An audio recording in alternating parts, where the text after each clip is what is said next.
So I'm the type of person, guys, before I do anything, I want to have all the information that I possibly need. So when I take action, I can take action knowing what I'm getting myself into. So for example, you're not gonna surprise me with a vacation without me knowing where I'm going, what the population size is over there, what they do over there, what the violence is like over there. I want to know everything, so when I get there, I know what I'm getting myself into. And when it comes to the stock market, which is a very fun game to play, but if you don't know how to play and you're risking your own money, the answer is it can get very tricky very quickly. So it's very important to know exactly the facts when it comes to the stock market before you start playing the game, because if you don't know how the game works, if you don't know the rules, you don't know the facts, then playing it is like playing it with like a blindfold on.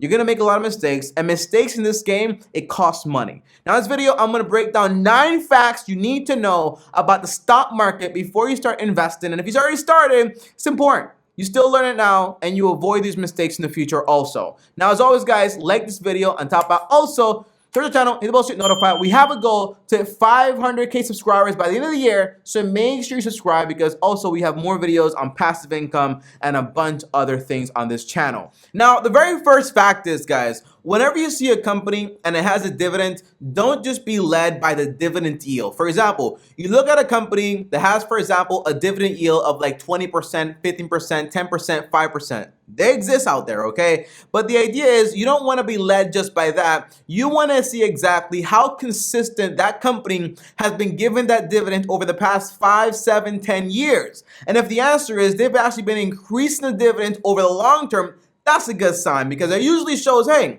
the only way to increase the dividend is by having, for example, extra cash, or for example, having extra earnings, meaning the company is making more money as time passes, and they're passing that extra money over to us, the stockholder, as a larger dividend. But don't let that dividend yield fool you without checking the history first. Now, number 2 is, guys, when it comes to making money in the stock market, you got to understand that in the short term, anybody can lose money, but in the long run, if you play the game correctly, you're going to make money. So in the past 70 years, we have had over 40 declines. That means at some point, if you're investing, you are going to be faced with a lot of declines. And whenever that happens, you got to understand, it's like getting on a roller coaster and being like, when you're going down and you're going up, you're like, I want to get off. Okay, I want to get off. There's too much going on here. No, like, you know what you're signing up for. It's just a part of the game. It comes with the subscription, okay? That's what happens here. You will experience declines, but in the short term, it might look like you're losing money, but as long as you're not selling and you're investing into the correct companies, the answer is over time, you will make money. It's how it works.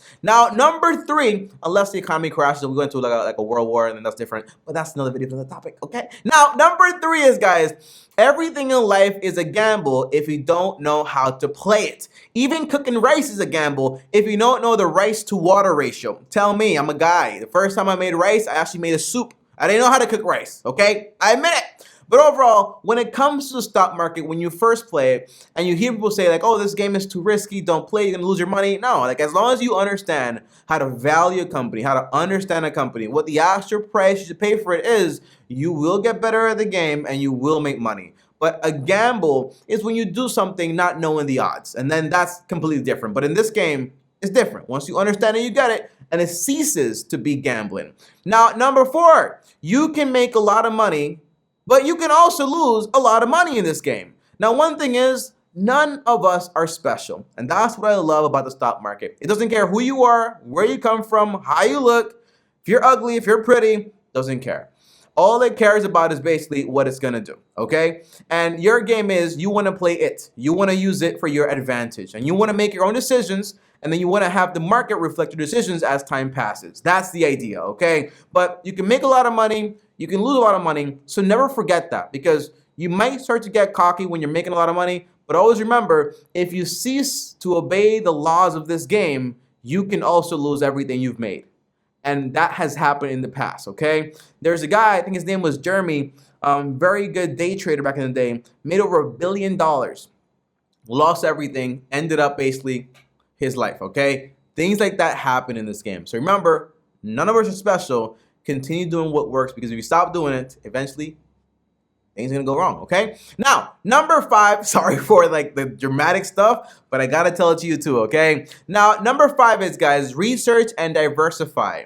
You can do all the research in the world, and you can find a great company, but a great event might shake things up so much that you could basically lose everything you have. So the idea is you wanna diversify your money into some companies that are basically underpriced and you want to buy it at a discount. But if you have a variety of companies and something happens to one or two of those companies, that's fine because you have other ones to rely on.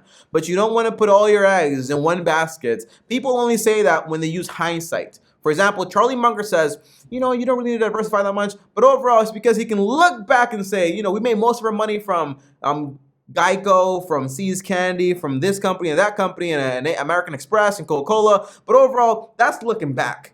But if there was no diversification in the first place, what would have happened then, right? Hindsight is 2020. Never forget that. Diversification is important even when you know what you're doing. Now, number 6 is never fall in love with a stock. You can love a company, you can love it so much, the product is awesome, but if the information is showing you something different, you gotta run away, okay? Like the Bible says, the wise person sees trouble and they walk away, they run away. The fool sees trouble and basically walks towards it. That's in Proverbs.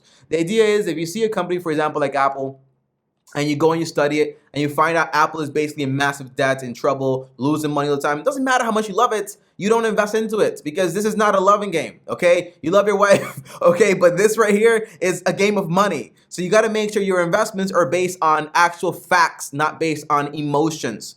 And by the way, emotion takes a lot of people, okay? And you don't want to end up like that. Now, number 7 is every class of stock has its different benefits. When people say, for example, bonds are not good, utility stocks are not good, blue chip stocks are not good, growth stocks are not good, small caps are not good, investing into the real estate sector is not good. The answer is it all depends on what your individual personal financial goals are. That's why personal finance is personal, right? So if it makes sense for you and you analyze it and it's a fact that it makes sense for you, then you take on what you want to take on.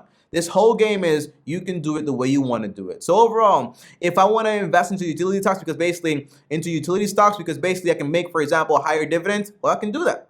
If I want to put my money into growth stock because I have more potential of making more money over time, the answer is I can do that. If I want to put my money into small caps because I want to basically find these companies and have them grow over time, I can do that. There's a lot of different classes of stocks. They all have their benefits, all have their risks, and you got to choose how you want to play it.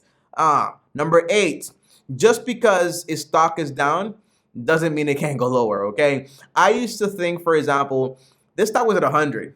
It's at 50. Like, it can't possibly go any more down. The answer is it can go all the way to 0. You can get a pink slip, okay? It can go bankrupt. That can happen. So whenever you're analyzing a stock, try your best.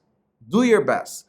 Don't base it on price, base it on value. Because price is what the market wants. Value is what the company is worth. And if it's showing that the company is not worth anything whatsoever, the price can always go to 0. Be very careful, okay? It's like trying to catch a falling knife.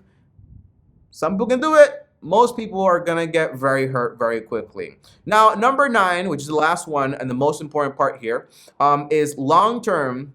It's better to be invested into smaller companies than it is to be invested, for example, into these bigger companies. Now, again, it all depends on the amount of money you make. Now, if I were to put, for example, if all I have is $10,000 and I put all this money into Apple, I actually have a better example. If I have $10,000 and that's all the money I have, and I put all my money into Sears when Sears was Sears, right? Sears is a big, big company. They were in around 95% of all the malls in America.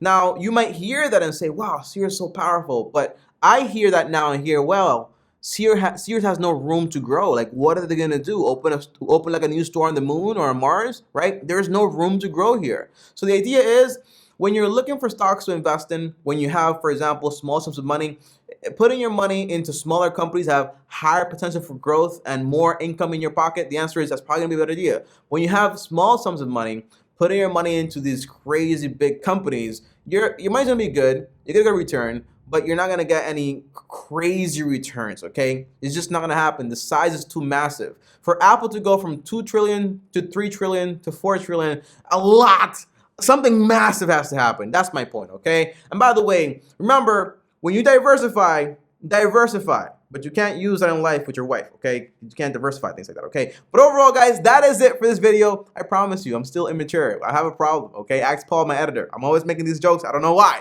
But overall, guys, I appreciate you guys watching all the way to the end of this video. Comment down below stock, so I know you made it all the way to the end of the video. And also let me know if this video was helpful. If you have questions, comment them down below. You know, when I see questions, I read the comments. From those questions and comments, I make a video answering those questions, okay? So make sure you comment down below. And also comment down below for the algorithm, stock, okay? Because that helps a lot too. As always, guys, up here is another video. Over here is my face. Subscribe. And as always, long-term team out, and follow me on Instagram at TommyBryson. Peace. Keep investing.